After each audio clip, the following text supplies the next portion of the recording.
Ini seperti kita menggali mata air, ya, sumur yang tidak pernah kering, ya, selalu mengalirkan air, selalu mengalirkan keteladanan. Ada aja hal baru yang bisa kita teladan. Dan keteladanan itu terus saja dari berbagai aspek kehidupan, ya, bukan hanya bagaimana mereka memimpin negara, bagaimana mereka mengatur pasukan perang, ya, seperti Abu Bakar Siddiq itu, ya, walaupun dia berada di Madinah, tapi dia bisa mengatur pasukan perang yang luar biasa, ya. Tapi bicara tentang kezuhudan, bicara tentang kedermawanan, bicara bahkan tentang bagaimana mereka membina keluarga, ya. Sosok Umar bin Khattab itu bukan hanya seorang yang adil, bukan hanya seorang yang disegani karena keberaniannya, bukan hanya sebagai seorang yang sederhana dalam kehidupannya, tapi ternyata beliau adalah seorang ayah yang luar biasa, ya, sebagai cerminan kita dalam mendidik anak-anak atau mendidik keluarga, ya. Nah, karenanya barangkali fokus kita atau fokus kajian kita pada malam hari ini lebih kepada kepemimpinan mereka, ya, dan capaian-capaian dakwah yang mereka gapai pada masa kekhalifahan masing-masing, ya. Nanti kita akan sisakan waktu yang cukup, ya, untuk diskusi memperdalam. Barangkali ada yang tertinggal dari apa yang saya sampaikan, ya, ada yang perlu diperdalam. Nah, kita luangkan waktu yang cukup banyak insya Allah nantinya. Oke, baik. Mohon maaf Ibu Ambar atau yang kontak saya belum sempat mengirim file materi. Nanti mungkin setelah ini saya akan kirim karena materinya ada di PC, ya. Sementara saya hari ini muter-muter, siang tadi ngisi kajian di Becukai Cengkareng, ya. Kemudian baru nyampe rumah jelang asar, jadi belum sempat buka PC. Setelah itu nanti saya kirimkan insya Allah. Yang kedua, materinya emang terbagi pada 4 file, jadi bukan satu file. Nanti saya akan kirimkan insya Allah, biar bisa. Ya. Oke, baik. Supaya agak fokus, ya, saya coba buat petanya ini dulu, ya. Saya buka ini saja, whiteboard, ya. Kalau PowerPoint nanti bisa saya kirim. Ini sebab kalau berdasarkan PowerPoint bisa lama kajian kita, ya. Nanti saya kirim, nanti bisa diperdalam sendiri insya Allah. Nah, jadi ini kayak kita SD dulu, ya. Jadi saya nulis, sebab dengan menulis itu maka ibu-ibu akan perhatikan, ya. Jadi kalau saya pakai PowerPoint, ntar juga dapat gitu, ya. Jadi akhirnya ini penyakit kita kuliah hari ini begitu. Saya angkatan tahun lahir 75, ibu sekalian, di mana kami dulu, ya, kami dulu bahkan di masa kuliah masih menggunakan whiteboard, belum PowerPoint. Itu guru menulis di papan tulis, itu harus kami catat. Sebab setelah dia tulis, papan tulis penuh, dia hapus. Iya kan? Kalau anak-anak kuliah hari ini enggak. Karena dosennya sudah pakai PowerPoint. Dia nggak usah nyatat, entah juga dosen ngasih gitu kan. Nah, itu ilmu nggak masuk akhirnya, ya. Karena dengan mencatat itu justru di situ ada ilmunya gitu kan. Jadi cuma perhatiin doang itu udah, itu nggak kurang, ya, dalam teori pendidikan. Saya kebetulan S1, S2, S3-nya di bidang pendidikan. Teori belajar itu, ya, yang pertama mendengar, yang kedua melihat, yang ketiga mencatat, yang keempat menyampaikan lagi. Udah. Itu, ya. Nah, pertama mendengar, ibu-ibu pasang kuping malam hari ini, ya. Upayakan kalau bisa jangan sambil masak, ya, apalagi sambil rebahan. Wah, gawat, ya. Kemudian yang kedua melihat apa yang saya tulis, apa yang saya share. Kemudian yang ketiga, bagus kalau mencatat, ya. Nanti setelah ini sampaikan ke yang lain. Wah, itu ilmunya dapat banget insyaallah, ya. Oke, baik. Al-Khulafa, ya. Al-Khulafa Ar-Rasyidun. Khulafaur Rasyidun, ya. Sebagaimana kita ketahui, ya, ada 4. Ini basic banget, ya. Abu Bakar As-Siddiq, ya. Nah, ini memerintah Abu Bakar As-Siddiq ini, kita lihat pemerintahnya dulu, ya. Itu sejak wafatnya Rasulullah, ya, tahun 11 Hijriah, ya, sampai tahun 13 Hijriah. Jadi sekitar 2 tahun setengah, 2 tahun lebih dikit lah, ya. Kemudian yang kedua, ya, Umar bin Al-Khattab, ya, Al-Khattab, ya. Setelah wafatnya Abu Bakar As-Siddiq, dia diangkat atau berdasarkan wasiat, ya, wasiat dari Abu Bakar As-Siddiq menjadi khalifah, 13 Hijriah dan beliau wafat 23 Hijriah. Oke. Jadi 10 tahunan. Dari Jumadil Akhir ya, kemudian dia wafat bulan Zulhijjah kalau tidak salah ya, pada akhir Zulhijjah 23 Hijriah. Yang ketiga, ibu-ibu sekalian, para jamaah ya, Utsman bin Affan ya, yang juga dikenal dengan Dzunurain ya, Dzunurain. Ini memimpin ya, dari Zulhijjah ya, akhir Zulhijjah tahun 23 Hijriah, dan beliau wafat syahid ya, terbunuh di tahun 35 Hijriah pun di bulan Zulhijjah ya. Cuman dia memerintah akhir Zulhijjah. Setelah Umar itu kan terbunuh sekitar tanggal 26 Zulhijjah ya, 3 hari kemudian diangkat Utsman jadi khalifah. Tapi dia wafat pada awal-awal Zulhijjah, tanggal 8 atau tanggal 7 lah ya, sebelum haji di tahun 35 Hijriah, terbunuh gitu ya. Nah, yang keempat adalah ya, Ali bin Abi Thalib. Nah, ini memerintah setelah wafatnya Utsman ya, lanjut di bulan Zulhijjah tersebut ya, tahun 35 Hijriah ya, dan wafat di bulan Ramadan ya. Beliau ditusuk dan dibunuh oleh Abdurrahman bin Muljam itu seorang Khawarij. Itu di tanggal 17 Ramadan di hari Jumat tahun 40 Hijriah ya. Dan tidak langsung meninggal, bertahan sekitar 2 atau 3 hari, sehingga sekitar tanggal 19-an ya, 17, 18, 19 beliau meninggal ya, dan dimakamkan di Kufah. Nah, inilah Al-Khulafa Ar-Rasyidun. Dan ada satu lagi ya, ini Hasan atau Al-Hasan, kalau saya tulis in ejaan Arabnya, Al-Hasan bin Ali bin Abi Thalib, atau bin Ali sajalah biar seragamnya, bin Ali bin Abi Thalib maksudnya ya. Ini dari 40 Hijriah ya, sampai ya 41 ya. Tapi enggak setahun, sekitar 6 bulan saja beliau menjabat ya. Sehingga kalau kita totalkan ini persis ya, tidak kira-kira atau sekitar 30 tahun namanya. Nah, 30 tahun lamanya ya. Dari 11 ya sampai 41 Hijriah. Ya, dari 11 Hijriah sampai 41 Hijriah. Jadi total ya sekitar 30 tahun.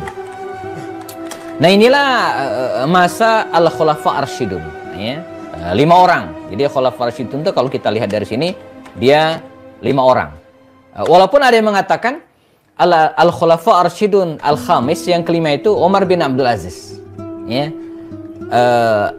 Itu bukan karena runut kekhalifahan, tapi karena lebih kepada kezuhudan, keadilan ya. Seorang Umar bin Abdul Aziz yang betul-betul mewarisi Umar bin Khattab ya. Dan antara Umar bin Abdul Aziz dan Umar bin Khattab memang masih ada hubungan darah, karena Umar bin Khattab ini punya anak namanya Asim. Asim menikah dengan Zainab, melahirkan anak namanya Laila. Laila menikah dengan Abdul Aziz dan lahirlah Umar. Nah, ini runutnya Umar bin Abdul Aziz. Jadi Umar punya anak namanya Asim. Asim menikah dengan Zainab. Dari pernikahan Asim dan Zainab lahirlah Laila. Laila menikah dengan Abdul Aziz dan lahirlah Umar bin Abdul Aziz. Jadi sama cicitnya Umar bin Khattab ya, Umar bin Abdul Aziz.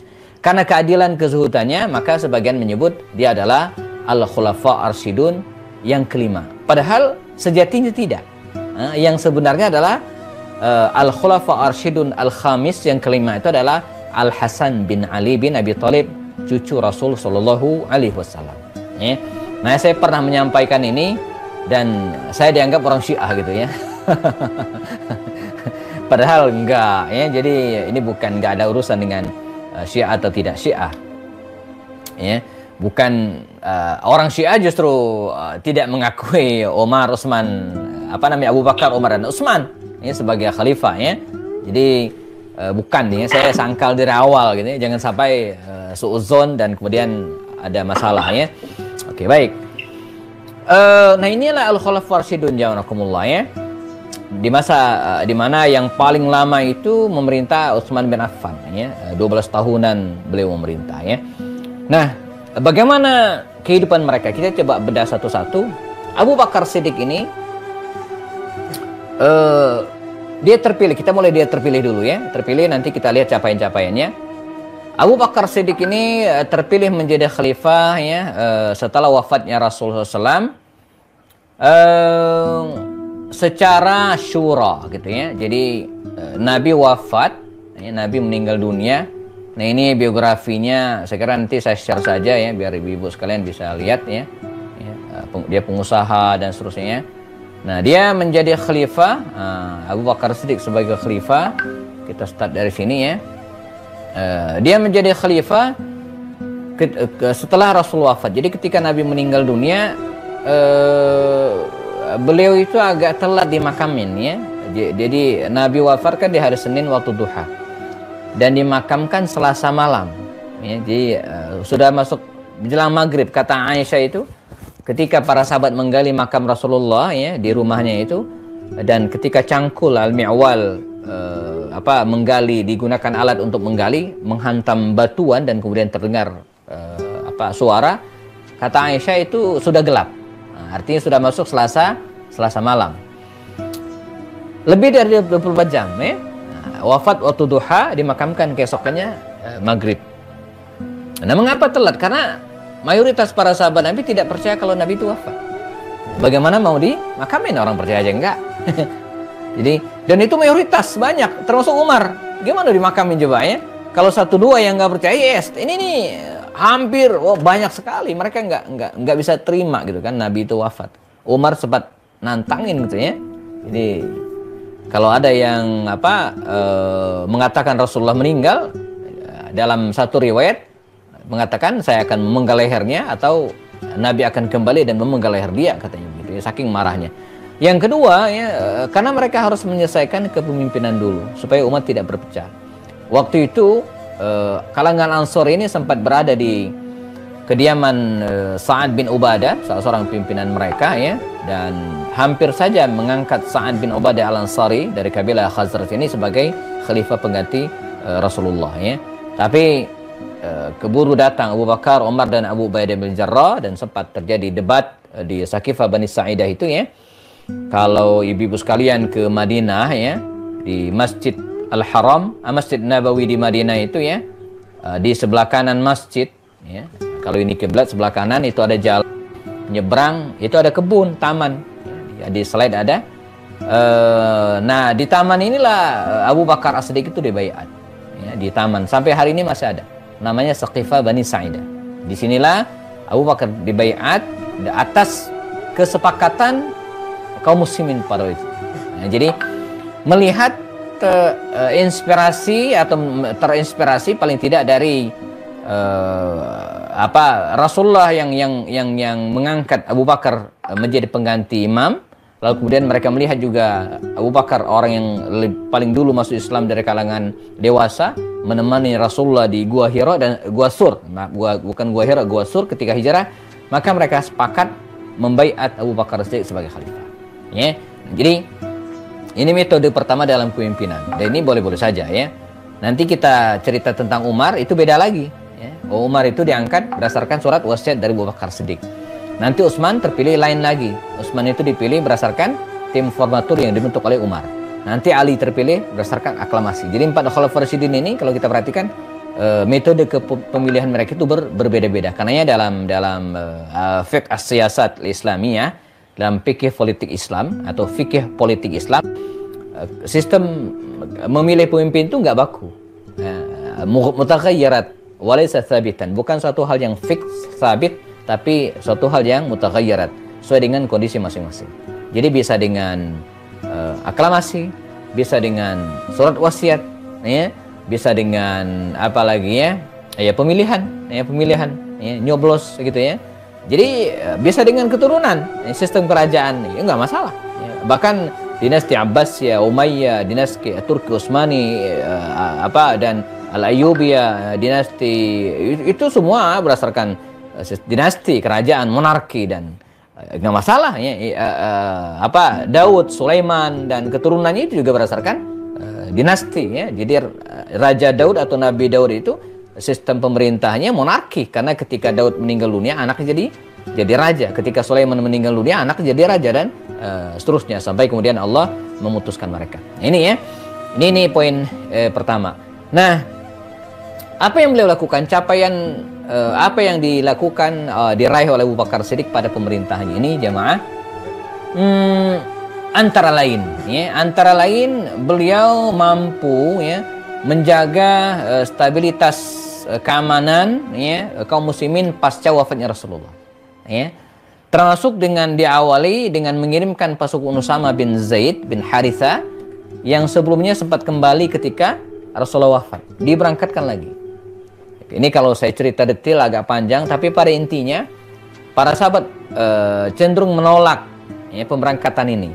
Tapi justru kata Abu Bakar, kalau kita tidak berangkatkan, maka dunia akan mengira kita lemah, luar biasa ya. Dan diberangkatkanlah pasukan Usama dan menang ya. Kemudian yang kedua, jamaah ibu-ibu sekalian serta jamaah sekalian ya, memerangi orang-orang yang membangkang zakat. Ini juga prestasi dan capaian. Jadi Abu Bakar Siddiq ini berhasil menjaga orisinalitas, begitu kira-kira ya, ajaran Islam ya, termasuk tentang zakat ya. Bahkan waktu itu kan kalau kita petakan yang membangkang waktu itu ada 3 jenis. Pertama ada orang yang membangkang zakat dan sholat, nggak mau sholat, nggak mau bayar zakat, Musailamah al-Kadzdzab diantaranya ya. Yang kedua ada orang yang mau sholat tapi nggak mau bayar zakat.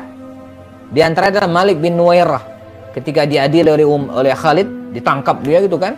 Oleh kata Khalid, ya Malik, ya ma ra'yuka an shalah, bagaimana menurutmu tentang salat? Kata Malik bin Nuwairah ini pemberontak ini, apa katanya? In amartumuni bis sholati usolli, kalau kalian perintahkan saya salat katanya.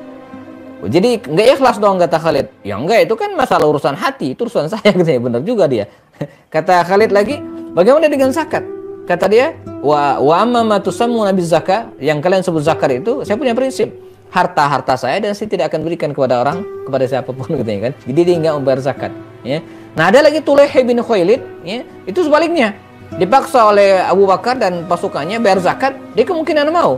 Jadi semacam bentuk ketundukan lah dia menganggap ya. Tapi sholat nggak mau. Nah, sebaliknya. Nah, pada awalnya para sahabat tidak sepakat dengan Abu Bakar Siddiq, di mana dia memerintahkan untuk memerangi ketiga kelompok ini. Sebagian kaum muslimin menganggap yang diperangi yang membangkang zakat dan sholat saja. Adapun yang mau sholat gak mau bayar zakat, entarlah. Tapi Abu Bakar ngotot, saya tidak mau ada orang yang membedakan sholat dan zakat. Fa inna sholata muqarratul zakah. Karena sholat itu satu paket dengan zakat. Aqimus shalah wa atuz zakah. Ini satu paket gitu kan. Ketika bicara tentang rukun Islam, maka iqamis shalah wa ituz zakah. Jadi nggak boleh dipisahkan. Dan Abu Bakar Siddiq berhasil menjaga orisinalitas Islam, ajaran Islam, dan menjaga keutuhan kaum muslimin gitu ya. Kiprah yang lainnya ya, bahkan beliau berhasil melebarkan sayap dakwah ya, sampai kemudian menguasai sebagian wilayah Romawi yang berujung pada perang besar namanya perang Yarmuk ya. Dan jelang perang Yarmuk, ketika perang akan berkecamuk ya, dia kemudian meninggal dunia gitu kan. Dan selain itu juga kiprahnya yang lainnya bisa mengumpulkan mushaf Al-Quran ya. Ini juga prestasinya, mengumpulkan mushaf Al-Quran yang dalam perang Yamamah di masa pemerintahnya banyak orang yang meninggal syahid. Kata Umar bin Khattab, ya Khalifah Abu Bakar, saya khawatir ya para hufazul Quran akan meninggal dunia dan Quran tidak terjaga. Saya usul ya, mushaf Al-Quran yang tercecer ya, di mana-mana, di rumah si fulan ini kita kumpulkan jadi satu sesuai dengan urutan ya, yang disebutkan oleh Rasulullah SAW. Awalnya dia nggak mau, ini bid'ah katanya gitu kan. Nggak pernah ngajarin. Nabi tidak pernah ya mencontohkan ini bid'ah. Jadi tapi Umar terus melobi dan pada akhirnya dia setuju. Ya, dia melihat ada maslahat. Maka dalam kajian usul fikih ada disebut dengan maslahat mursalah. Nabi tidak lakukan, tapi karena ada maslahatnya maka jadi boleh. Termasuk ini. Termasuk juga bikin KTP. Itu nggak ada. Nabi nggak pernah bilang bikin KTP, bikin akte kelahiran, akte nikah, nggak ada. Semua itu ya termasuk maslahat lil mursalah. Ada maslahat ya, maka boleh kita lakukan, termasuk jam'ul mushaf. Menyatukan umat Islam, memerangi pembangkang zakat dan memerangi nabi-nabi palsu. Nah, ini Abu Bakar Siddiq jamaah, dia wafat ya, meninggal dunia di bulan Jumadil Akhir, tadi sudah sampaikan ya, di tahun ke-13 Hijriah pada usia kira-kira 63 tahun, dan dimakamkan di samping Rasulullah Shallallahu Alaihi Wasallam ya. Nah, kita pindah ke Umar. Kita pindah ke Sayyidina Umar bin Khattab radhiyallahu anhu. Umar bin Khattab radhiyallahu anhu diangkat oleh kaum muslimin ya sebagai khalifah, menggantikan Abu Bakar Siddiq di tahun ke-13 Hijriah, wafatnya beliau. Kalaulah Abu Bakar Siddiq tadi diangkat dia khalifah di Sakifah Bani Sa'idah dengan sistem syura. Nah, Umar bin Khattab ini tidak. Jelang wafatnya Abu Bakar Siddiq ketika dia sakit, coba mengundang, meminta pendapat beberapa sahabat Nabi pada waktu itu ini tentang kira-kira siapa yang pantas menjadi penggantinya jika dia wafat. Dan masing-masing mengusulkan, dan kemudian beberapa usulan ya. Dari masukan-masukan tersebut, kemudian bismillah ya, Abu Bakar Siddiq memanggil Utsman. Ya Utsman, ta'al kemari. Saya merasa, kata Abu Bakar Siddiq, usia saya tidak akan lama lagi. Uktub liya wasiatan. Ya, tulis surat wasiat, kata Abu Bakar Siddiq. Maka Utsman bin Affan sebagai sekretaris Abu Bakar waktu itu ya menulis surat wasiat tersebut. Bismillahirrahmanirrahim. Kalau Abu Bakar Siddiq meninggal dunia, dalam surat wasiat itu ditulis oleh Utsman, didiktikan oleh Abu Bakar Siddiq, maka yang menjadi khalifah adalah, belum tuntas ya wasiat tersebut ditulis, Abu Bakar Siddiq keburu pingsan. Demikian menurut catatan Sabir Abduh dalam biografi Abu Bakar Siddiq. Belum pingsan. Melihat Abu Bakar pingsan, maka Utsman bin Affan segera menulis di surat wasiat tersebut nama Umar bin Khattab. Ya. Begitu Abu Bakar siuman, di antara pertanyaan pertama kepada Utsman adalah, ya Utsman, apakah Anda sudah menulis nama seseorang? Kata Utsman, iya. Siapa? Umar. Ah, itu yang saya maksud. Kenapa engkau tulis? Kata Utsman, saya khawatir tadi engkau nggak bangun lagi ya khalifah ya, dan ini bisa menjadi fitnah. Kertasnya kosong gitu kan. Nah, daripada ada fitnah, maka saya tulis. Begitu luar biasa Utsman. Kalau kita mungkin bisa nulis nama sendiri gitu ya. Dia tidak. Dan dibacakanlah surat tersebut. Akhirnya Umar pun menjadi khalifah menggantikan Abu Bakar Siddiq radhiyallahu anhu. Jadi ini beda ya. Jadi dengan, dan cara seperti ini banyak dilakukan pada fase-fase selanjutnya. Misalnya ketika Sulaiman bin Abdul Malik akan meninggal dunia, maka dia didekati oleh Raja bin Haywa, salah seorang ulama tabi'in ya, dan mengusulkan agar sebelum Anda meninggal tulis surat wasiat. Maka tulislah surat wasiat. Ketika Sulaiman bin Abdul Malik, khalifah ke-7 Bani Umayyah, meninggal, maka yang menjadi khalifah adalah Umar bin Abdul Aziz. Jadi Umar bin Abdul Aziz itu menjadi khalifah atas wasiat khalifah sebelumnya, yaitu Sulaiman bin Abdul Malik. Jadi dibolehkan. Dia Muawiyah bin Abu Sufyan juga sama. Jadi sebelum meninggal dunia dia sudah menetapkan anaknya Yazid sebagai khalifah. Baik. Nah, kiprah apa saja yang dilakukan oleh Sayyidina Umar bin Khattab pada masa ini, para jamaah sekalian, banyak ya, bahkan fenomenal ya. Di antara yang jelas sekali adalah beliau melakukan ya, perluasan Islam, wilayah Islam yang dahsyat. Hampir seluruh wilayah Syam itu jamaah, Syam itu meliputi 4 negara hari ini. Palestina, Lebanon, Yordania, apalagi ya Suriah, 4 negara. Dulu satu provinsi, namanya provinsi Syam. Ya. Di masa Umar berhasil dimerdekakan, dikuasai. Palestina itu jatuh ke tangan kaum muslimin di masa pemerintahan Umar bin Khattab radhiyallahu anhu. Ya. Dan selain itu juga ya beliau berhasil ya, melakukan pembagian daerah tersebut berdasarkan wilayahnya, dan diangkat seorang pejabat daerah. Kalau sekarang ya semacam wali ya, atau ya wali itu kan bisa wali kota, bisa juga gubernur. Itu sebutan wali atau amir, ya, amir, kepala daerah lah, ya. Sekarang ya, kalau di Indonesia kan ada kepala daerah tingkat 2 dan ada kepala daerah tingkat 1. Kalau dulu kan belum ada. Maka dibagilah, ya, berdasarkan pembagian daerah tersebut, maka dan diangkat gubernur atau kepala daerah pada masing-masing daerah. Termasuk misalnya Kufa itu sempat dipimpin oleh sahabat Nabi Sa'ad bin Abi Waqqas, karena dia yang membebaskan negeri itu, ya. Lalu kemudian Basrah, ya. Basrah ini namanya Ubullah, ditaklukkan oleh seorang sahabat namanya Utbah bin Ghazwan, bukan Utban, ya, Utbah bin Ghazwan bukan Khazwan. Dan kemudian dia menjadi kepala daerah pertama, ya, Basrah. Lalu kemudian Mesir ditaklukkan oleh Amr bin As, ya. Kemudian Syam ini oleh Muawiyah bin Abu Sufyan, ya.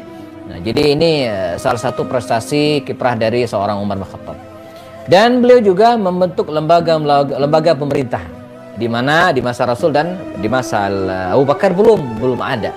Ya, memfikskan lagi Baitul Mal. Di masa Nabi sudah ada, tapi dipastikan lagi, ya, di mana penghasilan di masa Rasulullah Baitul Mal itu berasal dari harta rampasan perang misalnya, dari uang zakat dan sedekah, tapi di masa Umar dikembangkan lagi. Di mana Baitul Mal itu, ya, selain harta rampasan perang, juga dari pajak al-kharj, ya, dan kemudian al-usyur, ya, kemudian dari apa lagi, ya, kalau dulu harta rampasan perang itu hanya 1/5 saja di store ke kas negara, tapi di masa Umar tidak, lebih dari itu. Jadi kata Umar, tentara perang itu, ya, kalau di masa Rasulullah dan Abu Bakar Siddiq, mereka tidak digaji. Jadi mereka kalau perang menang dikasih semua harta perang setelah dipotong 5%. 1/5 bukan 5%, 20% berarti, ya. Dipotong 4/5-nya dibagikan kepada mereka, ya. Jadi 20%-nya diambil di kas negara, ya. Sebagaimana difirmankan Allah dalam Al-Qur'an, wa'lamu annama ghanimtum min syai'in fa anna lillahi khumusahu. Jadi fa anna lillahi khumusahu wa lirrasul dan seterusnya, ya. Tapi di masa Umar enggak, ya, di mana harta rampasan perang itu tidak dibagikan habis kepada tentara, tapi dimasukkan ke kas negara untuk menggaji para pensiunan. Jadi di masa Rasulullah, para sahabat, di masa Rasulullah dan Abu Bakar, itu enggak digaji tentara perang pensiunan itu, karena belum banyak. Dan di masa Umar digaji, ya, karena udah tua-tua tuh para sahabat, ya, dan mereka tidak bisa perang lagi, udah tua. Maka mereka digaji. Nah, ini kebijakan Umar bin Khattab, ya. Ada dewan hisbah, ya, pengawas, ada qadhi, pengadilan, dan yang tak kalah penting juga menetapkan penanggalan hijriah, ya. Jadi diusulkan oleh Ali, ya, penanggalan itu dimulai di hijrahnya Rasulullah dan para sahabat ke Madinah, dan diusulkan oleh Utsman, startnya itu bulan Muharram. Makanya hari ini kita punya penanggalan disebut dengan hijriah dan dimulai dari Muharram.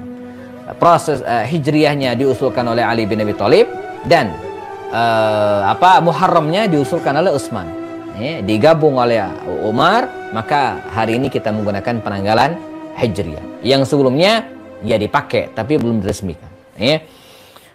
Membangun, merenovasi Masjid An-Nabawi, ya, baik Masjid Nabawi ataupun Masjidil Haram, tapi baru sekedar renovasi, belum perluasan di masa Utsman. Nanti kita akan cerita.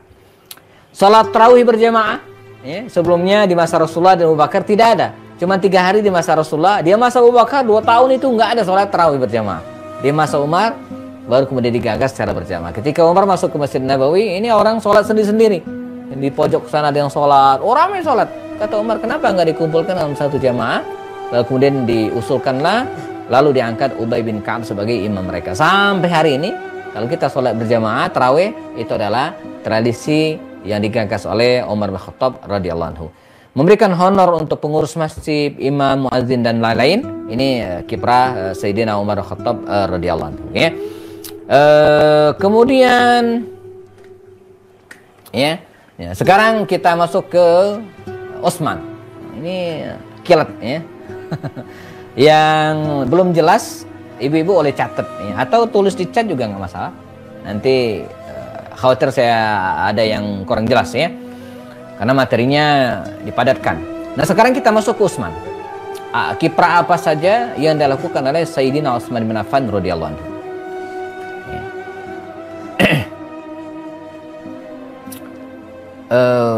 Ya, Utsman bin Affan ini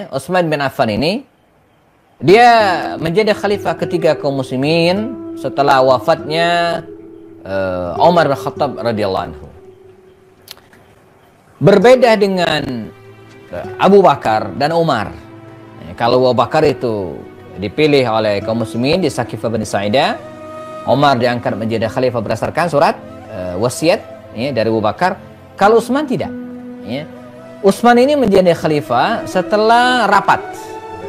Jadi ketika Umar ditusuk oleh Abu Lu'lu' al-Fairuz al-Majusi, jadi ditusuk ketika mimpin sholat subuh berjamaah di hari Rabu tahun 23 Hijriah. Umar sholat, usai baca Al-Fatihah, waladdallin, amin, menyeruaklah orang Majusi ini, namanya Al-Fairuz, Abu Lu'lu' al-Fairuz, dia ini tawanan perang Qadisiyah, perang, kemudian dijadikan tawanan perang, lalu kemudian diproses, direhabilitasi mentalnya, agar kemudian bisa memeluk Islam.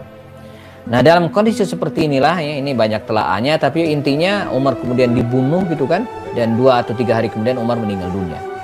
Nah, jelang wafat Umar memberikan wasiat. Kata Umar bin Khattab, kalau saya meninggal dunia, dalam waktu 3 hari harus terpilih seorang khalifah, dan saya tunjuk tim 6 orang. Abdurrahman bin Auf sebagai pimpinan tim, Az-Zubair bin Awam, Talha bin Ubaidillah, Sa'ad bin Abi Waqqas, Utsman bin Affan, dan Ali bin Abi Thalib. Nah, kepada 6 orang ini Umar berwasiat, kalian rapat 6 orang ini saja, tidak perlu melibatkan yang lain. Dan 3 hari. Sebelum hari keempat mesti terpilih khalifah. Maka wafatlah Umar bin Khattab karena luka yang diderita pada waktu itu, dan dimakamkan di samping Abu Bakar Siddiq di dalam kamar Aisyah. 6 orang sahabat ini rapat. Utsman bin Affan, Ali bin Abi Thalib, Zubair bin Awam, Talha bin Ubaidillah, Abdurrahman bin Auf, dan Sa'ad bin Waqqas. Mereka rapat di rumah Miswar bin Mukhrimat. Nah, sementara belum terpilih khalifah, gitu kan? Maka yang menjadi imam sholat adalah Suhaib Ar-Rumi. Suhaib Ar-Rumi, Abu Yahya Suhaib Ar-Rumi. Dan pada hari ketiga jelang maghrib, mereka sepakat untuk memilih Sayyidina Utsman bin Affan, Dzunurain, khalifah ketiga kaum muslimin. Nah, apa yang beliau lakukan? Beliau setelah menjadi khalifah ini, yarahmatullah, pertama meneruskan kiprah khalifah sebelumnya, memperluas wilayah. Nah, bedanya kalau di masa Umar bin Khattab, perluas wilayah itu hanya lewat darat saja. Di masa Utsman lewat laut. Jadi ada cerita begini. Muawiyah bin Abu Sufyan itu, jamaah ibu sekalian, dia menjadi gubernur wilayah Syam, wilayah paling jauh dari kota Madinah. 2 bulan dari Madinah menuju ke Syam itu bisa jadi 2 bulan namanya, atau minimal paling cepat 40 hari. Damaskus Madinah itu paling ujung dia gitu kan, paling atas. Nah, dia pernah ngirim surat Muawiyah ini kepada Umar bin Khattab sebelumnya, minta izin agar diperkenankan membangun armada laut, angkatan perang di bidang laut. AL lah kalau hari ini, angkatan laut bersenjata gitu ya. Tapi Umar tidak setuju. Umar tidak punya pengalaman dan dia tidak mau ngambil resiko. Ketika Umar bin Khattab meninggal dunia, jemaah, maka surat tadi ditulis ulang begitu kira-kira dan ditujukan kepada Utsman bin Affan. Dan Utsman setuju. Maka dimulailah pembangunan angkatan laut, diperkerasai oleh Muawiyah bin Abu Sufyan, dan sejak itu kemudian Islam tersebar ke berbagai wilayah. Bahkan kalau teman-teman baca buku sejarah umat Islam Buya Hamka, beliau mengatakan pada masa Muawiyah bin Abu Sufyan lah Islam itu sampai ke Indonesia. 2 kali Muawiyah bin Abu Sufyan itu mengirimkan delegasi utusan ke Indonesia.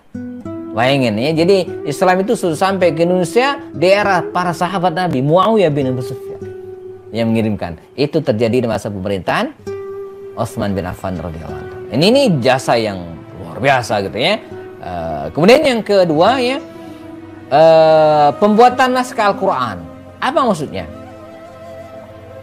Seiring dengan tumbuhnya kaum muslimin, berkembangnya kaum muslimin di berbagai daerah dan mereka memerlukan Al-Quran dan Al-Quran mulai dibaca dengan berbagai lahja, maka diusulkan kepada Utsman bin Affan ini untuk memperbanyak Quran. Ya, maka Al-Quran yang ada di rumah Hafsah istri Rasulullah, ya, ini peninggalan Abu Bakar dan Umar, kemudian ditulis ulang, digandakan. Dibuatlah beberapa mushaf. Satu mushaf ditaruh di Makkah, yang kedua di Madinah, dikirim ke Damaskus, dikirim ke Yaman, dikirim ke Bahrain, dikirim ke Basra, dan dikirim ke Kufah. 7 mushaf ini dikirim ke wilayah masing-masing. Nah, dari mushaf inilah kemudian ditulis ulang lagi untuk generasi-generasi berikutnya. Nanti di masa Ali bin Abi Thalib dikasih harokat oleh Abul Aswad Ad-Du'ali. Di masa Utsman belum ada harokatnya, dikasih harokat. Dan terus ditulis ulang berdasarkan catatan tersebut, berdasarkan hafalan para sahabat, para tabi'in, para ulama, terus sampai hari ini. Makanya mushaf kita ini jemaah, ini disebut dengan mushaf Utsmani. Disebut dengan mushaf Utsmani. Bukan peninggalan Turki Utsmani, nggak ada hubungan. Ini jadi salah kalau dia mengatakan, oh ini mushaf Utsmani ditulis pada pemerintahan Turki Utsmani, salah fatal. Wah, bahaya malah ya. Sebab Turki Utsmani itu kan berdiri abad ke-13. Jauh sekali. Ya, jadi ini kan abad ke-7. Jadi 700 tahun, 600 tahun setelah Nabi wafat. Al-Quran ditulis kalau berdasarkan itu. Enggak, Al-Quran ini ditulis di masa Rasulullah. Ya, kemudian dikumpulkan masa Abu Bakar dan digandakan lagi pada masa Utsman. Jadi makanya Al-Quran ini nyampe kepada kita itu asli banget. Ya, karena nyampe ke kita berdasarkan tulisan dan berdasarkan hafalan. Dijamin oleh Allah, inna nahnu nazzalna dzikra wa inna lahu lahafizun. Demikian Allah menjaga mushaf Al-Quran sampai hari ini. Bukan hanya mushaf tapi juga lafaz-lafaznya. Ya. Jadi apa yang kita baca hari ini itu yang dibaca oleh Rasulullah dan para sahabat. Jadi tidak ada perubahan, tidak ada pengurangan, dan tidak ada yang diselewengkan. Ya, karena satu huruf saja kita mengubah Al-Quran itu akan ketahuan. Ya, jangan ke satu huruf, satu harokat saja kita ganti gitu kan, itu akan ketahuan. Andai seluruh mushaf di dunia dihancurkan semua, maka Al-Quran tidak akan punah karena dia ada dalam hafalan anak-anak kita hari ini. Ya, kita temukan jutaan orang hafal Quran, hafal dengan makna yang hafal, sehafal-hafalnya. Nggak ada kitab suci seperti ini, Ibu. Ya, saya ini bab tasyakkur bin ni'mah ya. Di 2 pekan lalu, alhamdulillah anak saya yang kelas 3 SMA ya di Husnul Khatimah Kuningan itu sempat memperdengarkan hafalannya tasmi' ya, 30 juz sekali duduk ya, dari jam 8 pagi sampai jam 6 sore jelang maghrib, 10 jam gitu kan. Itu luar biasa, dan yang seperti ini banyak. Jadi Al-Quran itu dijaga oleh Allah Subhanahu wa taala, dan startnya dari Utsman bin Affan ketika beliau memperbanyak mushaf Al-Quran. Ini jasa yang luar biasa. Jadi wajar kalau namanya diabadikan sebagai mushaf Utsmani. Gitu ya. Perluasan Masjid Nabawi dan Masjidil Haram kalau di masa Umar baru renovasi, tapi di masa Utsman mulai diperluas. Utsman bin Affan ya, membebaskan tanah-tanah dan wilayah yang ada di Masjid Nabawi, khususnya rumah-rumah istri-istri Rasulullah SAW dibongkar gitu kan, dibeli, bayarin, dan dipindahkan ke tempat lain yang lebih bagus. Dan Masjid Nabawi diperluas ya, ke sebelah kanan dan ke sebelah belakang. Jadi Masjid Nabawi itu ya tidak diperluas banyak ke depan dan ke kiri, enggak. Tapi perluasannya sebelah kanan dan ke belakang. Mengapa demikian? Sebab kalau sebelah kiri itu ada makam Rasulullah. Kalau diperluas sebelah kiri, nanti makam Rasulullah ada di tengah masjid, dan itu nggak boleh. Ya, juga tidak terlalu ke depan. Mengapa? Karena ada mihrab Rasulullah. Jadi imamnya tetap di mihrab Rasulullah. Makanya perluasan Masjid Nabawi itu ya ke kanan ataupun ke belakang. Beda dengan Masjidil Haram. Masjidil Haram itu bulat. Perluasannya ke semua arah. Kiri, kanan, depan, belakang gitu kan. Karena posisinya Ka'bah di tengah. Ya, itu beda Masjid Nabawi dan Masjidil Haram. Ya. Oke, baik. Lalu apalagi kiprah Utsman bin Affan ini, jazakumullah ya, beliau mengukuhkan para pejabat di masa Umar. Ya, jadi ditetapkan kembali Amr bin As gubernur Mesir, Muawiyah gubernur Syam, ya. Kufah tadi sempat Sa'ad bin Abi Waqqas diganti dengan Mughirah bin Syu'bah belakangan ya. Dulu Kufah dan Basra ini menyatu gitu kan, tapi oleh Umar dipisah dan ditetapkan lagi oleh Utsman bin Affan. Kemudian Basra tadi sempat dipegang oleh Utbah bin Ghazwan, kemudian oleh Utsman ya, diganti dengan Abu Musa al-Asy'ari, digilir ya, sekretaris negara oleh Zaid bin Thabit dan seterusnya ya, dan ditetapkan dan tidak ada masalah ya. Sampai pada pertengahan pemerintahan Utsman bin Affan, kaum muslimin no problem, kesejahteraan terjamin dan seterusnya. Namun sayang ya, seiring dengan berkembangnya kaum muslimin dan kemudian muncul berbagai permasalahan dan fitnah itu kemudian muncul ya. Utsman bin Affan difitnah tidak adil, Utsman bin Affan difitnah nepotisme ya, Utsman bin Affan difitnah bagi-bagi duit seenaknya gitu kan. Tapi hal ini kemudian ditepis oleh Utsman bin Affan. Dia berdiri di mimbar Masjid Nabawi dan menantang, ayo sebutkan apa kelemahan saya, kritik saya apa kesalahan saya. Sebagian menyebutkan dan segera ya diselesaikan oleh Utsman bin Affan. Namun namanya fitnah, dan fitnah begitulah. Maka Allah berfirman dalam Al-Quran, al fitnatu asyaddu minal qatl ya, jadi fitnah itu lebih dahsyat daripada membunuh. Jadi hidup di zaman fitnah itu kita kadang sulit membedakan ya, mana yang benar dan mana yang salah ya. Hidup di zaman fitnah itu kita susah bedain mana ustadz mana dukun ya. Hari ini orang lebih percaya dukun daripada kepada ustadz. Ketika ditanya tentang hukum pawang, orang lebih percaya kepada pawang hujan ya. Lebih mau mendengar apa kata dukun daripada kata ustadz ya. Ya. Hari ini ya, ketika ditanya tentang hukum nikah beda agama ya, orang lebih percaya kepada pengamat gitu kan daripada kepada kiai, kepada ustadz. Jadi fitnah luar biasa. Hari ini ya, orang lebih percaya kepada calon pemimpin gitu ya, yang didukung oleh para perampok, didukung oleh para penjudi, didukung oleh para koruptor ya, dibanding dengan calon pemimpin yang didukung oleh para ulama. Fitnah luar biasa bahaya ya. Nah, di masa akhir pemerintahan Utsman muncul fitnah luar biasa ya, dan puncaknya Madinah diserbu dan Khalifah Utsman bin Affan pun syahid.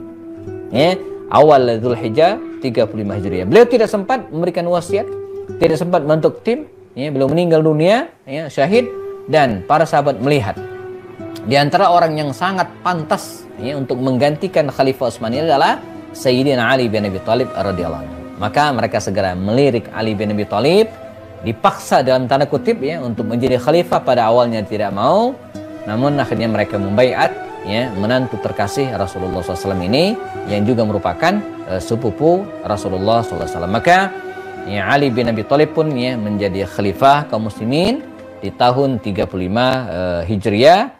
Dan apa yang dilakukan oleh Ali bin Abi Thalib tidak banyak ya, karena pemerintahnya juga hanya sekitar 5 tahunan ya, dari 35 sampai 40 Hijriah ya. Namun demikian ya, dia berusaha untuk mempertahankan gitu kan keutuhan kaum muslimin ya, sehingga prestasi-prestasi yang dicapai kaum muslimin pada masa-masa sebelumnya ya dipertahankan oleh Ali bin Abi Thalib. Beliau ya mewarisi PR besar ya ketika menjadi khalifah. Ya, PR besar itu pertama, Ali bin Abi Thalib harus menyelesaikan ya kasus ya, kalau boleh disebut kasus ya, masalah yang menimpa khalifah kaum muslimin Utsman bin Affan ya. Jadi dia dituntut gitu kan untuk menyelesaikan kasus pembunuhan Utsman. Nah, di satu sisi dia juga dituntut untuk mengganti beberapa pimpinan daerah yang dituding punya hubungan erat dengan Khalifah Utsman. Ini dilema. Ini sangat dilema. Tapi dengan kemampuannya, akhirnya Ali bin Abi Thalib bisa menyelesaikan yang kedua. Yang praktis. Beberapa orang yang diprotes sebagai masih orang dekatnya Utsman gitu kan, walaupun ini kadang ngada-ngadain juga gitu ya. Ya, saya pernah tulis di Instagram saya ya, dari 26 kepala daerah di masa Utsman, itu yang kalaupun dipaksakan ada hubungan dengan Utsman itu cuma 5 orang. Sementara 21 yang itu nggak ada hubungan, jadi ngada-ngadain gitu ya, maksain ya. Nah, termasuk diantaranya Muawiyah bin Abi Sufyan. Muawiyah bin Abi Sufyan itu kan dianggap ada hubungan darah dengan Utsman. Ya memang sesama kabilah dari kabilah dinasti Umayyah, tapi udah jauh. Ya, Utsman bin Affan bin Harb. Ya. Utsman bin Affan bin Harb. Nah, sementara Muawiyah, ya memang masih satu kabilah Bani Umayyah, tapi bukan kakak adik langsung, enggak gitu kan.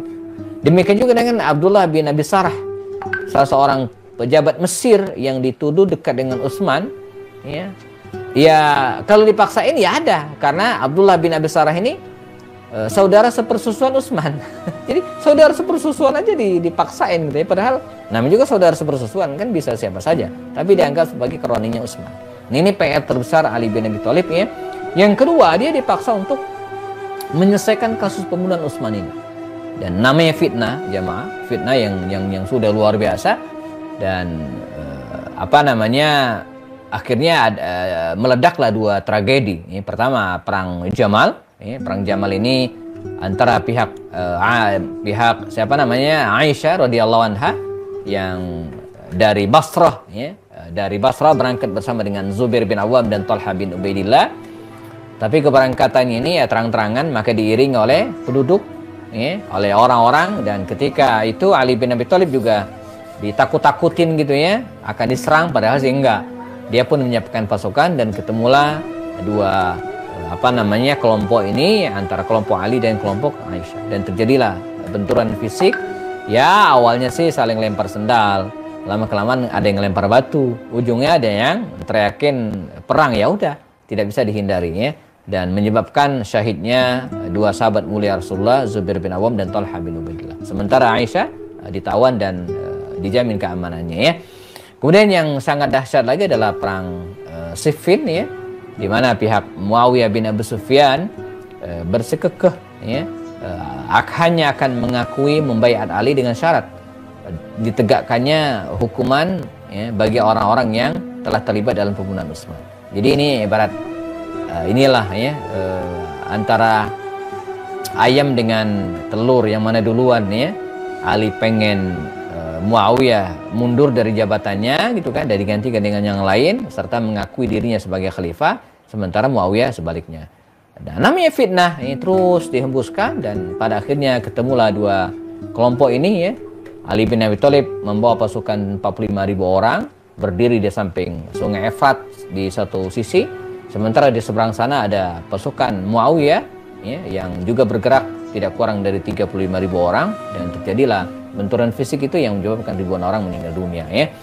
Nah, ini menyebabkan lahirnya suatu kelompok yang kemudian dikenal dengan Khawarij ya. Nah, kelompok Khawarij inilah yang mengharamkan semua hal dan menganggap diri mereka yang benar. Lalu pada akhirnya mereka sepakat untuk membunuh 3 sahabat Nabi, Muawiyah bin Abu Sufyan, Amr bin As, dan Ali bin Abi Thalib. Pada akhirnya dua dari tokoh oknum Khawarij ini, orang Khawarij ini gagal membunuh Muawiyah. Ya, Hajjaj bin Abdillah yang berniat membunuh Muawiyah di tanggal 17 Ramadan di Damaskus, dia tidak berhasil. Dia hanya bisa melukai Muawiyah. Demikian juga dengan Amr bin As ya. Amr bin As diintai di Fustat di Mesir, ingin dibunuh juga ya oleh Amr bin Abu Bakar At-Tamimi namanya ya. Namun dia salah orang. Jadi dia tidak kenal betul dengan Amr bin As ya. Dia kira yang imam itu adalah Amr bin As. Ternyata Amr bin As waktu itu ya, pagi hari Jumat itu tidak ke masjid, dia sakit. Nah, jadi yang imam adalah stafnya, Kharijah bin Habita. Dibunuhlah orang itu, dikira Amr bin As, salah bunuh gitu ya. Amr bin As selamat.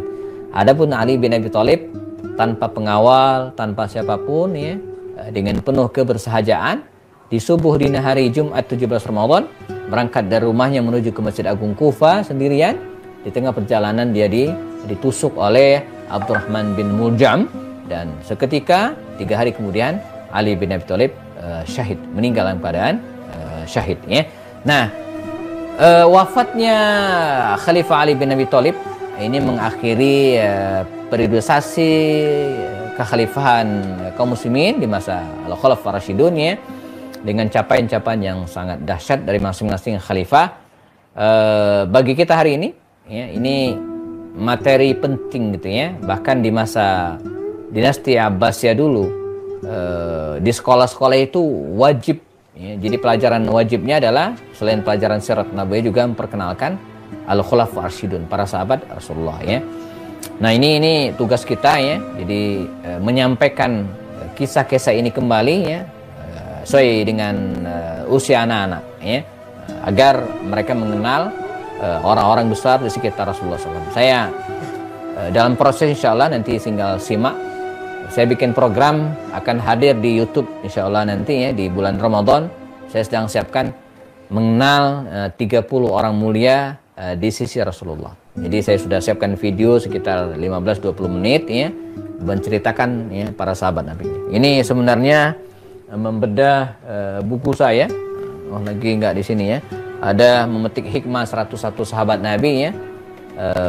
Saya sudah tulis dan akan dibedah secara berseri ya. Ada 30 episode nanti di web, di YouTube insya Allah. Oke, baik. 54 menit berlalu dari kajian. Kita sisakan waktu sekitar ya mungkin 20-15 menit. Jika ada pertanyaan ya, dipersilakan. Saya kembalikan ke host kita hari ini. Jazakumullah khairan. Assalamualaikum warahmatullahi wabarakatuh. Waalaikumsalam warahmatullahi wabarakatuh. Baik, jazakallah khairan Ustaz. Alhamdulillah ini sepertinya ada satu pertanyaan masuk ya. Pertanyaannya adalah bagaimana sistem perekonomian pada masa Khulafaur Rasyidin? Apakah pernah mengalami krisis ekonomi? Ya, silakan Ustaz. Oke. Ya, menarik. Mohon maaf dan saya lupa menyampaikan tadi ya. Jadi kalau kita baca sejarah 4 khalifah ini memang beda-beda ya. Karena permasalahan yang mereka hadapi juga beda ya. Di masa Abu Bakar Siddiq masalah ekonomi ini tidak begitu, karena Abu Bakar Siddiq juga tidak lama memerintah kan, cuma 2,5 tahun. Praktis tidak ada masalah ya, tidak ada hal yang penting untuk disampaikan secara khusus gitu ya, karena kaum muslimin hidup dengan tenang ya. Lalu kemudian ekonomi juga mereka mapan sepeninggal Rasulullah SAW ya. Nah, di masa Umar ini sempat mengalami fluktuatif, turun naik. Karena di masa Umar itu pernah terjadi 2 peristiwa besar.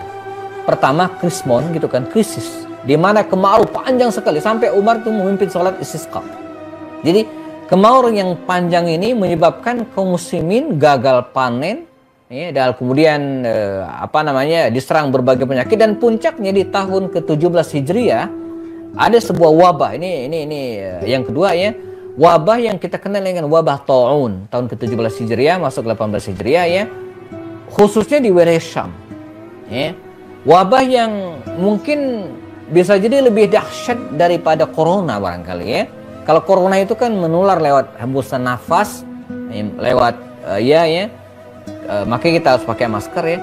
Kalau di masa Umar itu enggak, dia nular itu lewat hembusan angin, nempel di tangan gitu kan, kemudian kulit mengalami iritasi, kemudian itu virus masuk ke dalam, menyebar ke kulit, dan dalam hitungan hari meninggal dunia ya, yang dimana yang menjadi korban itu tangannya itu bintik-bintik dan dia sejenis cacar mungkin, tapi lebih berbahaya. Cacar sih nggak sampai ke ini kalau kita baca deskripsi penyakit tersebut gitu ya. Dan banyak sekali korban. Penduduk Syam itu kan tidak sampai 100.000 jumlah penduduknya waktu itu, tidak sampai 100.000 orang. Tapi yang meninggal dunia itu 25.000 lebih. Artinya lebih dari 25% penduduk Syam itu kena.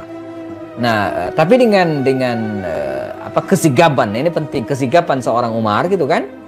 Lalu dia mengisolasi. Jadi sebelum kita kenal dengan isoman ya, hari ini Umar itu sudah melakukan ya. Jadi Syam itu di lockdown oleh Umar ya, dengan peraturan sebagaimana sabda Rasul ya, barang siapa yang berada di ranah penyakit fala takhruju minha firaran, enggak boleh keluar. Dan orang yang berada di luar fala taqdumu alaihi, enggak boleh masuk. Ini kan lockdown namanya, di close betul-betul, jadi enggak menular di situ aja. Nah, sementara orang yang di dalam ini ya, waktu itu gubernur terakhirnya kan ada 5 orang gubernur tuh, gantian terus meninggal, ganti. Terakhir Amr bin As, gubernur Syam itu ya, sebelum nanti Muawiyah bin Abi Sufyan ya. Nah, Amr bin As cerdas, dia punya kebijakan untuk memecah-becah kaum muslimin. Jadi jangan berkelompok. Jadi persis seperti hari ini. Jadi kata Amr bin As ya, ayuhan nas, katanya, wahai manusia, ya, ketahuilah inna hadzal waj'a, ya, sungguhnya penyakit ini kantishari nar, seperti penyebaran api, katanya gitu kan, penyebaran api. Jadi maka fatanajjabu fil jibal, kata Amr bin As, maka larilah kalian ke gunung-gunung, nyebar, jangan berkerumun, jangan berkelompok gitu kan. Dan setahun tidak sampai kemudian wabah itu sirna. Ya, nah, jadi ini kondisi di masa Umar ya. Dan Umar juga kreatif gitu kan. Umar juga kreatif. Saya coba buka beberapa waktu lalu, saya sempat share gitu ya.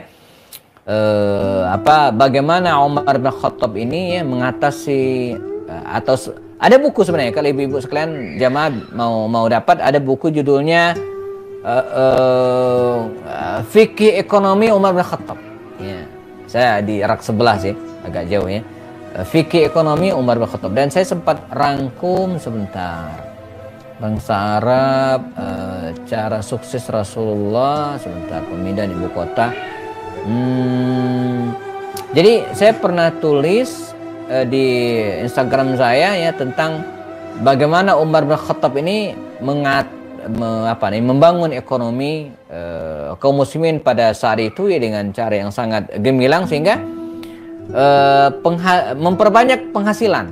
Nah, jadi kalaulah di masa Rasulullah seperti sampaikan tadi, penghasilan kaum muslimin itu hanya terbatas pada zakat, sedekah ya. Tapi di masa Umar lebih dari itu ya. Saya belum nemu nih. Sudah agak lama saya upload. Ini nanti mungkin jamaah bisa cek lagi ya. Nah ini Instagram saya, mana sukses ya. Sudah agak lama saya upload. Ini repotnya Instagram nggak bisa di searching ya. Benar kekalahan pemindahan ibu kota. Tapi pada intinya di masa Umar ini sempat mengalami ekonomi kaum muslimin mengalami fluktuatif gitu kan, kadang bagus kadang enggak. Apalagi kekuasaan kaum muslimin sudah begitu luas, luar biasa, tapi Umar bisa mengatasi dengan baik. Misalnya masalah pandemi tadi itu ya. Jadi begitu pandemi selesai, maka Umar mengirimkan surat ke beberapa wilayah ya. Kalau Mesir waktu itu belum ditaklukkan kan, Mesir itu takluk di tahun 20 Hijriah, ini kan tahun 17. Misalnya ke Basrah ya, dan tempat-tempat lain ya, diminta untuk mengirimkan bahan makanan ke wilayah yang terkena wabah, sehingga subsidi bisa diatasi. Itu salah satu idenya Umar bin Khattab dalam mengatasi wabah ya. Selain itu juga seperti sampaikan tadi ya, beliau kreatif, tidak menghabiskan seluruh harta rampasan perang dan dibagikan rata, tapi disimpan untuk membesarkan baitul mal ya. Sehingga ketika meninggal, ekonomi kaum muslimin itu sangat bagus. Nah, masuk pada pemerintahan Utsman ini pengusaha, dan beliau membuka ruang sebesar-besarnya kepada kaum muslimin ya untuk mencari nafkah, untuk mengumpulkan harta sebanyak mungkin. Dia pengusaha, sehingga praktis di masa Utsman itu kehidupan kaum muslimin itu sejahtera ya, jadi tidak ada masalah. Nah, di masa Ali bin Abi Thalib ini mana tadi, tidak lama ya, karena hanya 5 tahun ya, ekonomi kaum muslimin pada akhir pemerintahan beliau itu sempat agak kacau gitu kan, karena gonta-ganti pemimpin daerah masing-masing, kemudian muncul gejolak di sana sini ya. Nah, baru meningkat lagi kondisi kaum muslimin itu setelah wafatnya Ali bin Abi Thalib, saat dipegang oleh Muawiyah bin Abu Sufyan ya. Muawiyah ini seorang politikus yang luar biasa, negarawan. Saya kebetulan tesis saya tentang beliau gitu ya, tentang Muawiyah bin Abu Sufyan ini ya, sehingga beliau bisa mengembalikan ya kaum muslimin ya dengan baik. Nah, itu mungkin saya dari tadi nyari belum ketemu ya, nanti jamaah bisa cek. Lanjut silakan, yang berikutnya masih ada? Ya, silakan ibu-ibu atau bapak-bapak mungkin ingin mengajukan pertanyaan. Boleh respon mungkin. Ada yang ingin bertanya, dipersilakan. Sepertinya cukup jelas ya Ustadz kayaknya. Agak kurang panjang ya. Iya. Waktu kita terbatas. Iya. Baik ibu-ibu dan bapak-bapak. Nah ini, oh iya belum ada pertanyaan yang masuk.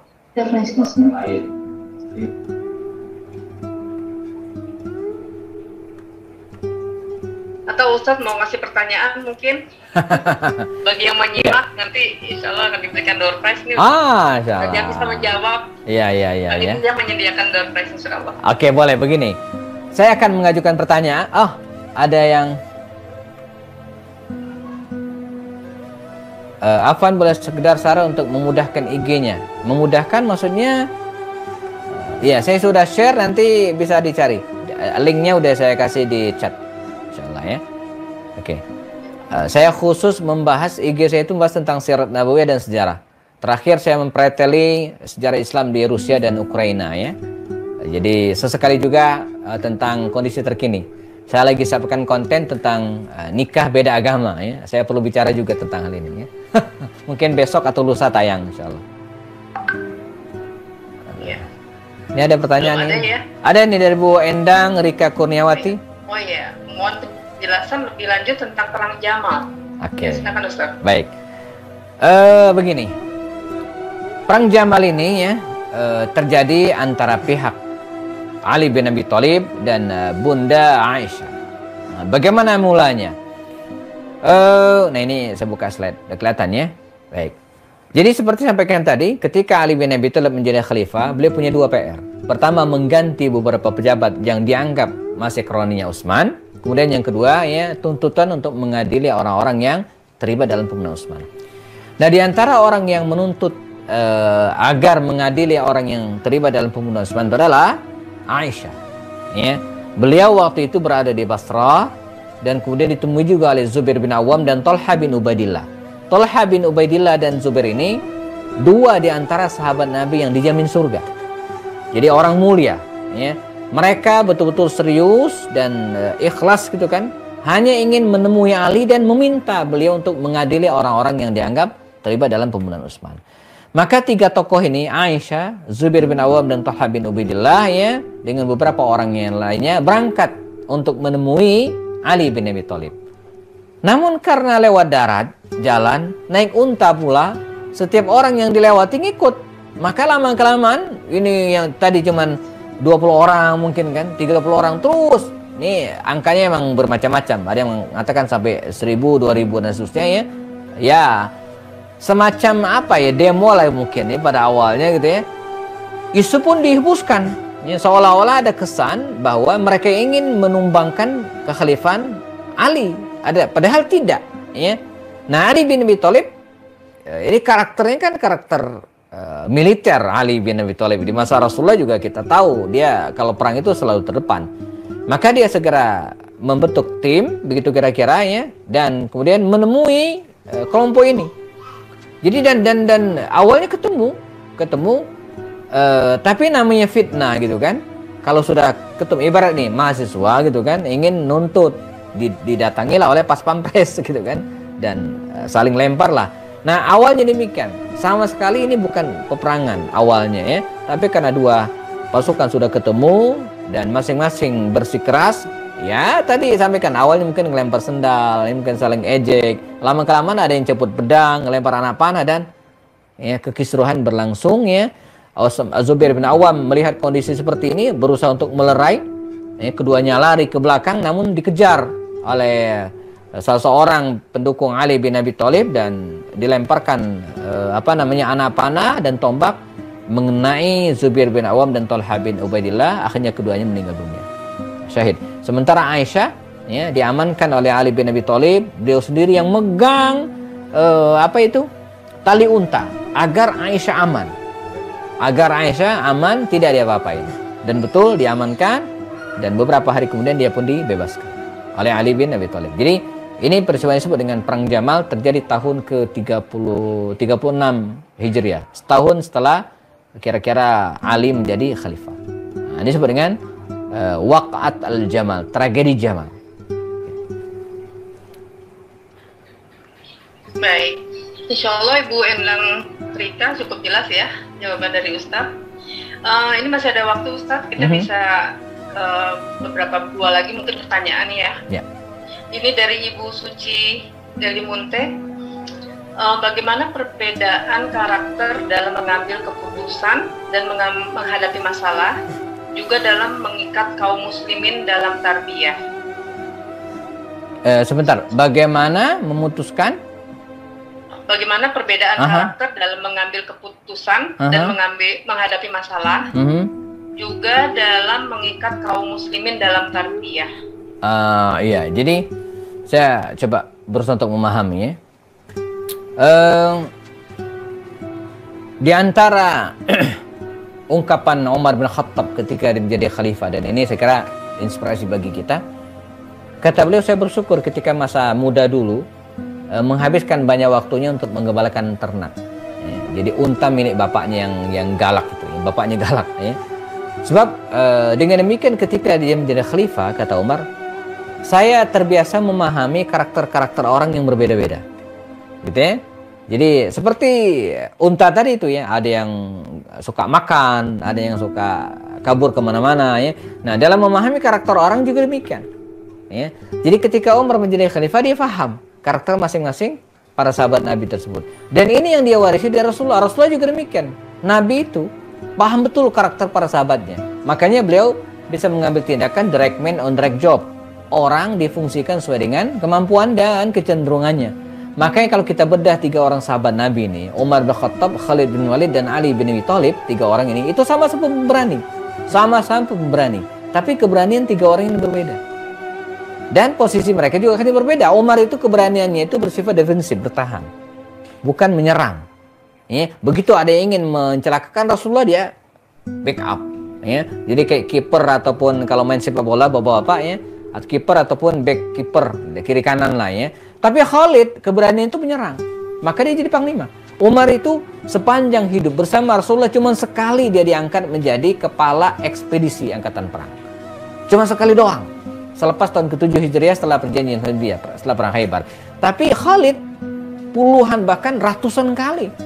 Ya, dalam kata-katanya ketika akan meninggal itu Khalid mengatakan begini, syahidtu mi'ata zahfin aw nahwaha. Saya ini pernah ikut perang, mimpin perang mi'ata zahf, 100 kali lebih.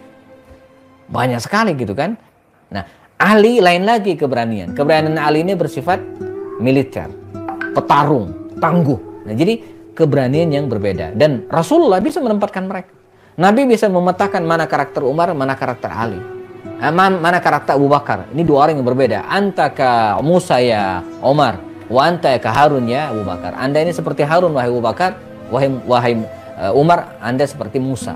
Nah, jadi ini penting bagi kita ya. Baik kita sebagai sebagai anggota, sebagai jundi, sebagai tentara, harus memahami karakter pimpinan kita. Oke, atau kita sebagai pemimpin harus paham karakter bawahan kita. Apalagi kita yang ada di Indonesia ini terdiri dari berbagai etnis. Karakter orang Sunda, karakter orang Jawa, karakter orang Medan, itu harus kita pahami. Ketika mereka bicara, ini pengalaman, ada temen nih di satu perumahan. Yang satu ibu-ibu sekalian orang Solo. Yang satu suaminya orang Betawi. Itu tahun pertama pernikahan itu ya, istrinya itu harus, tapi karena sudah tertarbiyah gitu kan, sudah dicelup dengan pendidikan yang bagus, ya bisa melewati fase-fase itu. Jadi tahun-tahun pertama pernikahan itu, istrinya yang berdarah Solo ini pengak kupingnya, karena setiap hari dia mendengar kata-kata gue lu itu.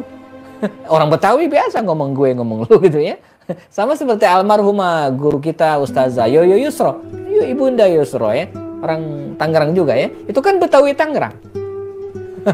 Suaminya itu Ustadz Budi Darmawan itu orang Jawa, lama di Bandung. Ya, itu kalau Ustadz Budi Darmawan ya ke rumah mertuanya, ke rumah Ibunda Yoyo Yusro almarhumah ya, apa kata mertuanya? Lu Bud udah datang. Jadi menantu ini panggil lu. Lu Bud katanya. Jadi orang Betawi emang kayak gitu kan. Nah, ini sebenarnya memahami karakter ya, dan harus paham, harus. Jadi makanya saya sampaikan kepada para ibu dan bapak sekalian, Kita ini apalagi dalam pendidikan dan bermasyarakat harus terus banyak belajar. Karena bisa jadi yang diajarkan orang tua kita dulu itu nggak cocok lagi di masa sekarang. Ya. Ditambah lagi dengan background daerah kita masing-masing, gitu kan? Di situ kita harus terus belajar. Ya, belajar mendidik anak, belajar bergaul, ikut webinar, ikut seminar, ya, harusnya. Kemudian yang kedua, bagaimana merekrut dan kemudian mengajak dalam proses pendidikan tarbiyah ini ya. Ini bagian dari dakwah. Bagian dari dakwah. Kullukum du'atun qabla an takunu kullu syai'in. Jadi kita ini adalah dai, dimanapun posisi kita berada, ya, sebagai apapun kita, ya. Dan namanya dakwah itu mengajak orang, ya, dan bukan mengajar. Ya, jadi orang diajak, ya, sambil kita belajar. Maka ya definisi at-tarbiyah itu, ya, itu bukan hanya menuntut ilmu eksak, bukan hanya belajar ngaji. At-tarbiyah, rabba yurabbi, itu diantara maknanya apa? Berkembang, tumbuh. Rabba yarbu, itu artinya bertambah. Makanya hendaknya kita selalu bertambah ilmu kita, ya, bertambah pengetahuan kita, ya, bertambah harta, bertambah saudara. Hari ini saya sudah bertambah saudara dengan 79 saudara insyaallah. Karena ada 80 partisipan gitu, ya. Yang tadi mungkin ibu-ibu tidak kenal saya, begitu lewat web ini, ya, webinar ini jadi kenal. Ini kan bagian dari proses tarbiyah juga namanya, ya. Jadi bukan hanya, makanya kalau kita ada halaqah rutin setiap pekan itu, jangan kecewa kalau suatu saat secara keilmuan kita nggak dapat apa-apa. Almarhum guru kita, ya, Ustadz Rahman Abdullah punya cerita menarik. Suatu saat, saya nggak sebutkan nama yang cerita, ya, karena terkenal juga. Jadi mereka punya halaqah rutin setiap pekan, ibu-ibu sekalian. Waktu itu kan masih offline, ya, belum jauh sebelum pandemi. Beliau kan meninggal sudah lama. Kemudian Ustadz, ya, kita halaqah rutin seperti biasa. Ya, afwan Ustadz, si Fulan, ya, kawan kita masuk rumah sakit. Sakit. Oke, kita ketemu di rumah sakit. Maka mereka berangkat ke rumah sakit pada sore hari itu, dan di sana ya ketemu, ketawa, ya, menghibur orang yang sakit. Nah, begitu pulang, oke, kita pulang ke rumah masing-masing. Ustadz, kita nggak jadi ketemuan. Lah, ini udah ketemuan katanya. Jadi mereka merasa nggak ada apa-apa. Jadi kalau selama ini katanya kita belajar tentang pentingnya menjenguk orang yang sakit. Nah, sekarang kita praktiknya. Jadi pertemuan pekan ini adalah praktik menjenguk orang sakit katanya. Udah selesai, bubar. Minggu depan kita ketemu lagi katanya. Jadi salah satu di antara mereka itu mengatakan serasa belum ngaji. Terasa karena belum ngapa-ngapain itu kan. Padahal ini penting banget. Sekarang kita praktik menjenguk teman kita, saudara yang sakit. Selama ini kita mah cuman baca hadisan doang, teorinya doang gitu kan. Makanya itu bagian dari kreativitas. Bisa jadi pertemuan pekanan itu diganti dengan hal-hal yang sifatnya praktek gitu kan, bisa jadi yang lebih bermanfaat gitu, ya, dan lebih kreatif. Wallahu a'lam. Ustaz, jazakallah khairan. Masih bisa satu pertanyaan lagi Ustaz? Monggo, silakan. Bisa dijawab dengan singkat, ya. Kita sudah hampir habis. Ya, ini ada pertanyaan dari Ibu Eni Lutfiah. Pertanyaannya adalah, Ustaz, mohon penjelasan kenapa pada pemerintahan zaman Khulafaur Rasyidin tidak dikenal adanya pembatasan masa jabatan, sehingga yang kita lihat semua pergantian kepemimpinan itu terjadi karena meninggal, gitu ya. Apa yang bisa kita ambil hikmah dari model pemerintahan seperti ini? Ya, jadi memang dalam pemerintahan Islam, ya, dari Rasulullah sampai kemudian Khalifah terakhir Turki Utsmani, tidak ada pembatasan waktu, ya. Jadi kecuali yang membatasi itu dua, dia mengundurkan diri atau kemudian meninggal dunia, ya. Dan yang paling banyak kan karena meninggal dunia. Yang mengundurkan diri yang saya ingat dua, ya. Pertama Hasan mengundurkan diri setelah 6 bulan. Yang kedua Muawiyah bin Yazid bin Muawiyah bin Abu Sufyan, anaknya Yazid bin Muawiyah. Dia juga mundur, ya, dan digantikan dengan Marwan bin Hakam. Tidak lama digantikan dengan Abdul Malik bin Marwan pada masa kekhalifahan Bani Umayyah. Sisanya sesuai dengan usianya, ya. Jadi Abu Bakar tidak diganti kecuali wafat, Umar juga demikian. Nah, ini sistem kepemimpinan dalam Islam. Tidak ada batasan waktu, gitu kan. Nah, bagaimana dengan yang hari ini? Ini bagian dari ijtihadiyah. Ini bagian dari ijtihadiyah, dan para ulama berbeda pendapat tentang hal ini.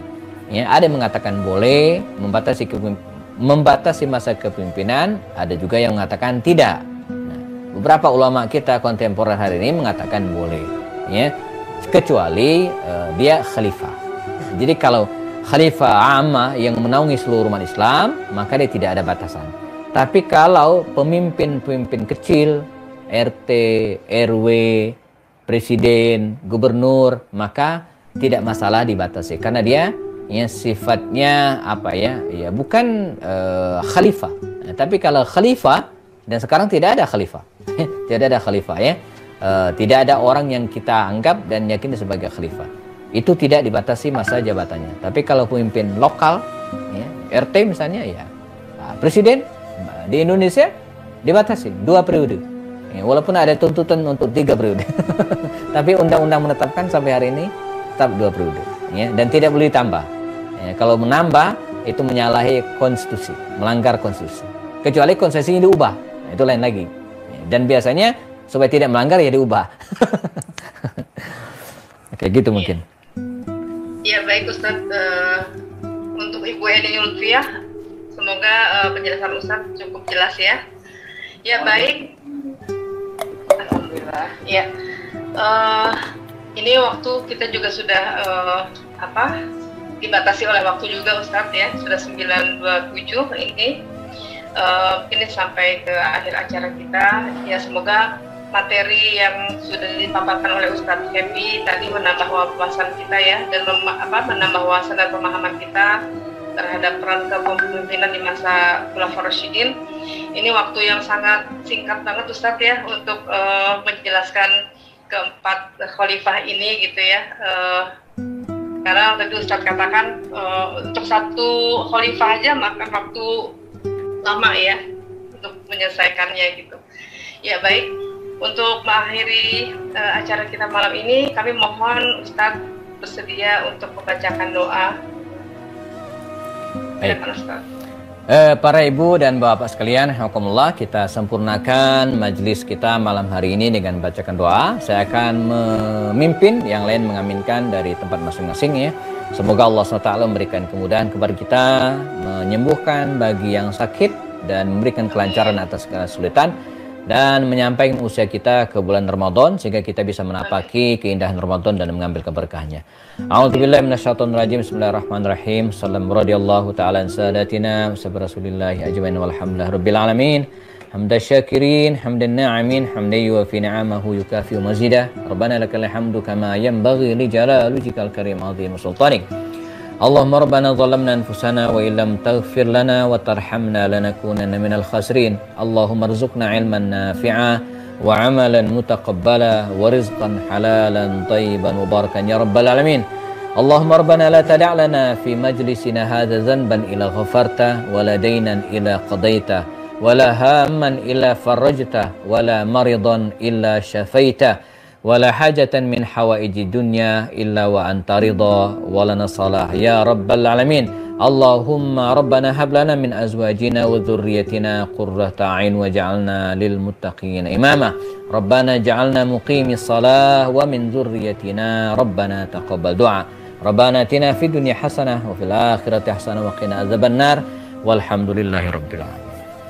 Amin ya rabbal alamin. Ya, jazakumullah khairan kasiran pada Ustaz Happy dan kepada para partisipan semua yang sudah hadir malam ini ya, sampai akhir acara masih tetap istiqomah. Alhamdulillah. Ya, ini untuk tadi yang bertanya kepada Ibu Endang Rika, kemudian Ibu Suci Dalimunte dan Ibu Eni Lutfiah, silakan hubungi panitia ya, Ibu Ratna. Nanti kami share nomor WA-nya, insya Allah akan mendapatkan door prize. Kemudian Ibu Rinta dari Jurbar tadi yang hadir pertama kali, kita belum mulai sudah hadir, insya Allah. Barakallah. Ya baik, kita akhiri kajian pada malam hari ini dengan istighfar. Astagfirullahaladzim. Astagfirullahaladzim. Astagfirullahaladzim. kemudian baca hamdalah, alhamdulillahirabbil alamin, dan kafaratul majlis. Subhanallahumma wa bihamdika asyhadu an la ilaha illa anta astaghfiruka wa atubu ilaik. Saya Alda selaku MC, mohon maaf bila ada kekurangan. Billahi taufiq wal hidayah. Assalamualaikum warahmatullahi wabarakatuh. Jazakumullah Ustaz. Sama-sama Ibu Alda, yang lainnya. Jazakumullah khairan Ustaz. Sama Ibu Ambar ya. Saya pamit. Makasih banyak Ibu. Ya, Ustaz. Assalamualaikum. Waalaikumsalam. Jazakumullah khairan ya buat teman-teman